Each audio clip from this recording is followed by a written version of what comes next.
This is Rugby Merlin and welcome back to the channel. So Ireland's roadmap for 2024. They've had a great start winning back-to-back championships in the Six Nations, but what does the rest of 2024 hold for Ireland? First of all, let's get into the fixtures for the rest of the year. Ireland have a pretty decent schedule and there's some exciting games coming up. Of course, the big one will be up first, and that's South Africa, in South Africa. Ireland are going down for two tests, Pretoria and Durban, both in July 6th and July 13th. So that's going to be an absolutely huge game. There's been a lot of buzz and a lot of talk about Ireland being named the best team in the world after their success in the Six Nations. And they're going to be going up against the back-to-back World Cup winners. So that's going to be a tremendous test, particularly on home soil for South Africa. South Africa are going to want to prove and put to bed all that talk that Ireland are the best team. And South Africa do have a warm-up test. I don't think Ireland do. I couldn't see it on the schedule. So it looks like the next game actually is South Africa. They might try and schedule a warm-up game, I would think, before the actual first test there, but nothing announced so far. With Omani's retirement imminent, he might go down to South Africa as a possibility, particularly because of his leadership qualities, but also it's just as likely that he's going to call it a day. Ending on a high note. Ireland won the Six Nations. He was there as captain, a great honour for him, and he might call it a day. I think it would be a good time for him to go, but that's going to leave a slot open in the starting 15 for one of the youngsters coming through. It looks like a Beard on the bench maybe will take that slot, but it's unknown really, and that's why I think Ireland probably will want a game to warm up before they play South Africa, because it'd be a bit of a shock throwing one of the youngsters into the starting 15. But Ireland have a pretty good record of blooding youngsters coming through, so maybe not too much of a stretch. Significantly also, Mike Catt is leaving as offensive coach after the South African tests. So he'll be gone in the summer. I've looked into why is he going, but there's not much chat about that, not much talk about it. Doesn't seem like he's got another coaching position lined up. So it might be personal reasons, and hope he's okay, because I saw him at the Scotland match. He looked like he'd lost a bit of weight, so I'm not really sure what's going on there, but hopefully he's all right. But he's going to be leaving, so that's going to leave a big hole. They have recruited Andrew Goodman, New Zealander, who's been assistant coach in Leinster.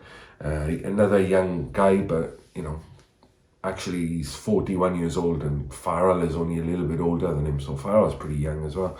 But so Goodman will be coming in after the South African tour. So it's going to be a big change, I think, for Ireland. But coming from Leinster, probably it's going to be as smooth as you could possibly hope, really, given the circumstances.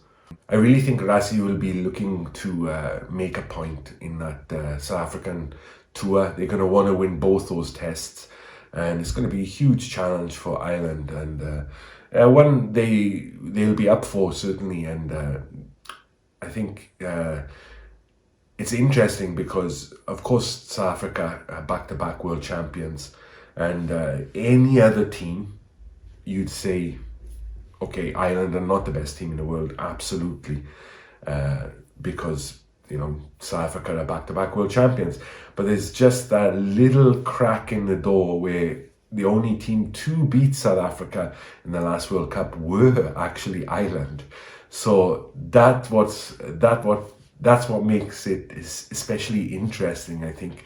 And it's going to provide a lot of motivation for both sides, but particularly South Africa. So Ireland are going to have their work cut out dealing with the South Africans on their home soil.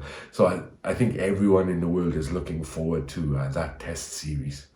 After the South African tour, in the autumn tests, there are going to be some great matches as well. We're going to have New Zealand, who maybe we'll find out more in the Rugby Championship, but could be a new look New Zealand side and Scott Robinson. And all of Ireland's remaining matches will be played in Dublin. So they'll have New Zealand in November, and Argentina, Fiji, and then finally finishing out the year with Australia at the end of November. So all of them in Dublin.